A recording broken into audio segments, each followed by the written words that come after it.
There's no way a fat kid like you could be mine. Get lost, you pig.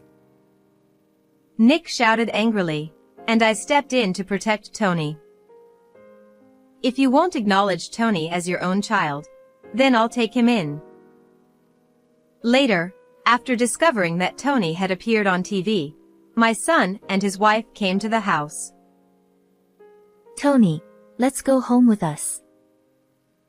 To these two, Tony responded, Who are you people? I'm Hannah White. Ever since my husband passed away a few years ago, I've been living alone. Living alone in a big house was lonely. I didn't have any particular hobbies, so every day was boring beyond belief. But there was one thing I looked forward to. That was seeing my grandson, Tony. Meeting my adorable grandson Tony was my only source of comfort. My son Nick and his wife Wendy run a nightclub together. It seems to be doing reasonably well, as they always appear busy. They had a baby when they had been married for a few years. Apparently, they had a plan to have a daughter and make her the poster girl for their club. Before the baby's gender was even clear, they went on a shopping spree for baby girl items, eagerly anticipating the arrival of a daughter. However, when the baby was born, it turned out to be a boy. The disappointment for both of them upon learning it was a boy was significant. I thought that once they saw the baby, they would find him adorable no matter what. I was optimistic, but it didn't turn out that way. Nick and Wendy showed little interest in the newborn baby and didn't seem inclined to take care of him much. They didn't even bother to think about the baby's name. I got fed up and suggested several options, from which they eventually chose the name Tony. They never showed any interest in Tony, no matter how much time passed. They were determined to have a girl next time, but they never conceived again. Over time, Wendy started to harbor what seemed like hatred towards Tony. Our plan was ruined because Tony wasn't a girl. It's all your fault. It seemed like Wendy harbored such misplaced hatred within her. Furthermore, Nick also started to adopt a cold attitude towards Tony, influenced by Wendy. If I had intervened at that point, perhaps things wouldn't have turned out this way. Eventually, Wendy stopped cooking meals for Tony. Wendy would leave a $5 bill on the table every day before heading out to work, and she wouldn't return until nearly dawn. Tony would spend the long evenings and nights alone. It must have been incredibly lonely for a young child to wait for their parents to come home all by themselves. Tony would use the money Wendy left to buy food from the convenience store every day. Tony, still very young, didn't consider nutritional balance and would often buy snacks like cake or potato chips from the convenience store. Additionally, there were times when he would eat discarded sandwiches. A child going to the convenience store alone every day inevitably stood out. The part-time worker at the convenience store felt sorry for Tony and secretly gave him some food. Thanks to this kindness, even on days when Wendy didn't leave any money, Tony never had to go without a meal. By the time Tony was in the 3rd grade, his weight had exceeded 70 kilograms. This was the result of his unhealthy diet consisting of cake, pizza, and snacks every day. Nick and Wendy were not happy about it. Since Tony gained weight, they started to hurl harsh words at him. You've gotten so fat. Cut it out already. There's no way a fat kid like you could be mine. Get out of here, you're just a nuisance. When I learned about these words being said, it felt like my heart was being torn apart. I couldn't imagine how Tony must have felt hearing such words from his own father. I worried about Tony, so I sometimes visited his house to check on him. I had a faint sense that Nick and Wendy harbored resentment towards Tony from their tone of voice. I visited them occasionally, partly to make sure that nothing terrible was happening to Tony. Unfortunately, one day, my fears turned out to be true. There's no way a fat kid like you could be mine. Get lost, you pig. As I opened the front door, I heard Nick's shouting. I hurried towards the direction of the sound and saw Tony lying on the floor. Judging from him holding his cheek, Nick probably had hit him. "Nick, what are you doing?" I rushed to Tony's side and pulled him away from Nick to protect him. Looking at Tony, he stared at me with a vacant expression. It seemed like he had resigned himself to something, and I regretted causing such an expression on his still young face. Nick hadn't noticed my presence. His eyes were wide open as if they were about to pop out of his head. "Do you even realize what you're saying? Tony is undoubtedly your child," I shouted at Nick. Even though Tony was my own child, I couldn't comprehend Nick's thinking at all. It was unbelievable to subject Tony, who was innocent, to such treatment just because he wasn't the desired girl. "If you won't acknowledge Tony as your own child, then I'll take him in." My sudden words left both Tony and Nick bewildered. From there, things progressed smoothly. Nick and Wendy eagerly jumped at my offer, seeing it as a convenient way to get rid of their problem. Thank you, Mom. Now we can focus on running the business, right, Wendy? Yeah, thank you so much. On the day I took Tony in, they said these words with brighter smiles than I had ever seen on them. Their smiles made me feel sad. I realized just how little they had cherished Tony. I had been watching, thinking that being with his biological parents would make Tony happy, but seeing this made me strongly regret not taking him in sooner. On our way back home, Tony said something like this. "I'm sorry. I'll grow up quickly and leave." What is he saying? When I asked him again, Tony was expressionless. "You regret taking me in, don't you? You've been making scary faces since earlier." Did I have such an expression? Tony looked down sadly. "It's not that. I regret not doing this sooner. If only I had let go of the idea that being with my biological parents would make me happy sooner." That's right. I don't regret taking Tony in. What I regret is not separating him from those two sooner. "Am I bothering you?" Tony looked at me with anxious eyes.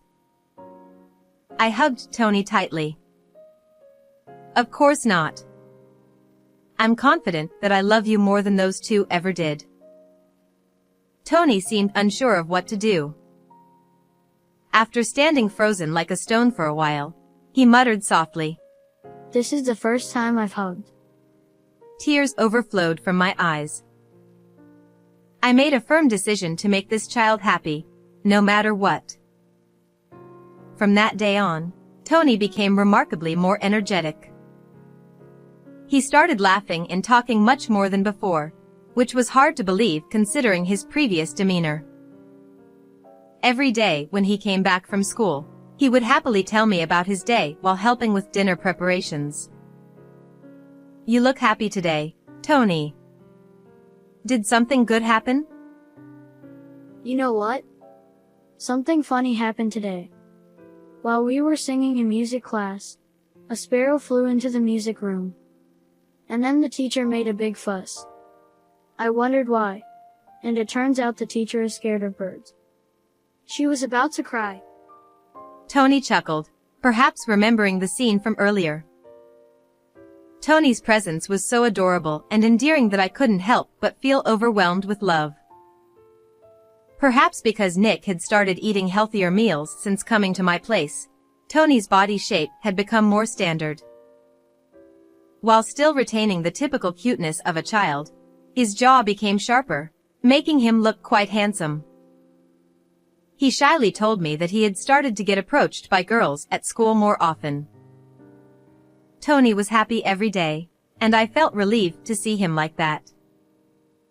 It was the day of the first parent-teacher meeting since I took Tony in. The teacher made a suggestion. Would you consider having Tony take an IQ test at the hospital? This suggestion made me anxious. It felt like they were implying there was a problem with Tony's intelligence. Is Tony falling behind compared to others? When I asked, the teacher waved her hand hastily. No, quite the opposite. From my experience, Tony is likely gifted. The term gifted was unfamiliar to me, and I felt a bit puzzled. According to the teacher, gifted refers to children who have innate high abilities compared to their peers. The teacher handed me a sheet of paper. This is a graph showing his academic performance. As you can see, his grades have dramatically improved from a certain point. Indeed, the sudden rise on the graph was noticeable. Looking at the dates on the horizontal axis, it was clear that the change occurred shortly after I took Tony in. Since it was so sudden, I asked Tony if he had started attending a tutoring center or something. Even so, this kind of improvement is unusual. But that wasn't it. Apparently, Tony had been deliberately adjusting his performance to avoid getting good grades. I didn't quite understand what the teacher meant, so I looked at Tony, who was sitting beside me.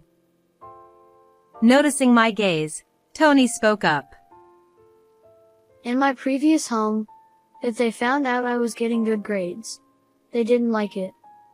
They called me arrogant and hit me even more. He shrugged his shoulders. So, during tests, I deliberately left answers blank or wrote the wrong ones. I actually knew all the answers, though. Tony smiled wryly. Now, I don't have to do that. So I just take the tests normally. They're too easy and boring, though. I understand everything just by reading the textbook, so classes aren't interesting. I want to study something more challenging, Tony said with a sigh. For a moment, I worried that the teacher might be offended by Tony's words, but I was relieved to see her laughing loudly. What do you think?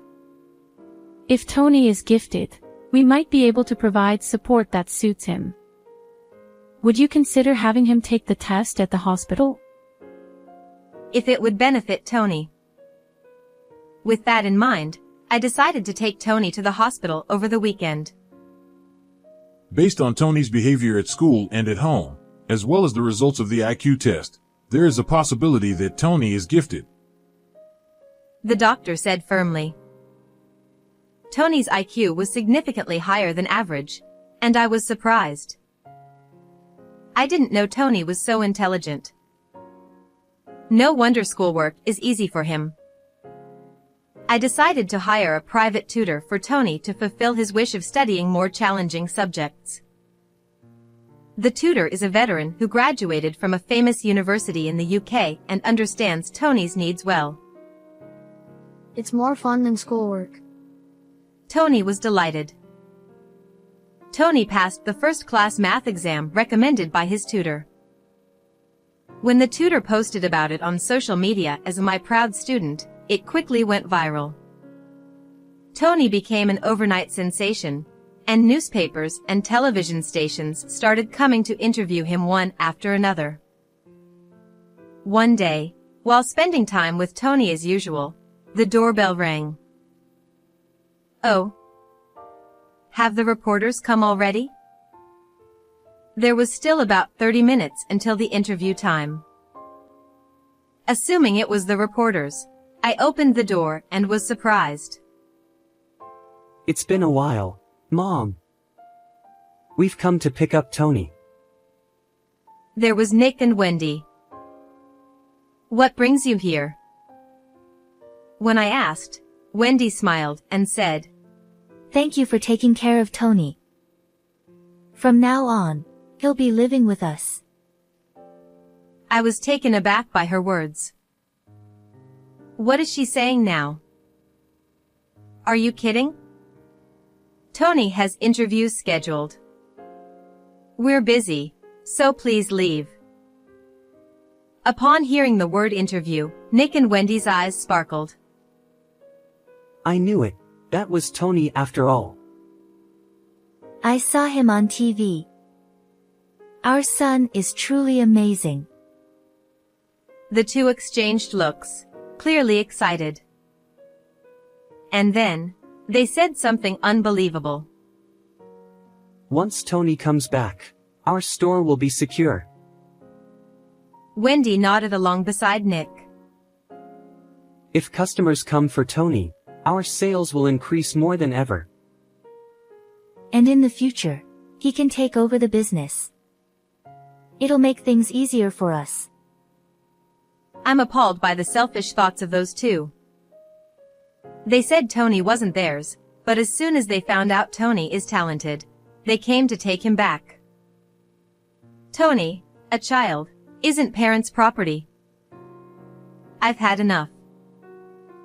When I was determined to give them a piece of my mind, Tony appeared behind me. Seeing Tony, Nick and Wendy smiled. Their smiles only fueled my irritation further. However, those smiles of the two were shattered by Tony's few words. Who are you guys? Tony looked straight at the two of them and said. They couldn't hide their confusion. Who? We're your mom and dad. You're our dear child I gave birth to with a lot of pain. Wendy's words made me sick. To call him their dear child, how could they say that? As I was about to say something in response, Tony chuckled softly. My only parent here is her. I don't know you who abandoned me. Tony said firmly. Tony, she's your grandma, not your parent. Come home with us. Nick said gently, trying to reason with him. Tony glared at Nick. My home is this house with Grandma. Unlike you two, Grandma has shown me love. You're not my parents. You abandoned me and then come to take me back when you find me useful. This is the first time Tony has raised his voice so much. Nick and Wendy's faces contorted in dismay. Nick, visibly frustrated, reached out to grab Tony's arm. Just as I moved to intervene, a voice called out from behind Nick. Is what he just said true? That you abandoned him? Reporters gathered around with solemn expressions. They were here to interview Tony. It seemed the appointed time had passed without notice. The reporters surrounded Nick and Wendy. Then they aimed their cameras at the two and fired a barrage of questions. Caught off guard, Nick and Wendy were left flustered. Days later, this interview aired on TV. The sad past of a genius boy, investigating the parents who abandoned him. The title was sensational and it had a tremendous impact. The two faced a backlash on social media and received numerous critical phone calls to their shop. It's unthinkable to abandon a child just because it's not a girl. Don't try to manipulate a child for your own convenience. In addition to these phone calls, apparently many people gathered to catch a glimpse of the faces of such terrible parents. Naturally, the situation made it almost impossible to operate the store normally. Desperate, Wendy sought help from her parents, only to receive a cold response. You reap what you sow. Deal with it yourself. We won't help someone who abandons their own child. Nick and Wendy were scorned and abandoned by everyone. They're making fuss about why they were facing such consequences, but it was clearly the result of their own actions. It would be good if this could be a turning point for them to repent. But from what I can see, it's unlikely. After that incident, Tony and I immediately moved away. I want to cut ties with those two. I can't stand going through something like that again. I respected Tony's wishes, and we moved far away to ensure that those two would never come near Tony again. It would have been ideal to take legal action, but even though we had adopted him, severing ties with biological parents is difficult. At Tony's new school, he made good friends. One of them seemed to understand Tony well. At home, Tony would bring his friend over to show him his self-made programming projects, enthusiastically explaining his intricate details. While Tony's technical obsessions are too difficult for me to grasp, his friend seemed to understand, nodding along and listening attentively as Tony talked. Sometimes, the two would engage in deep discussions about programming together. Watching Tony always looking so happy, I truly felt moving here was the right decision. Thanks to meeting such a good friend, Tony can live each day happily and freely. I want us to continue living together, getting along well and helping each other.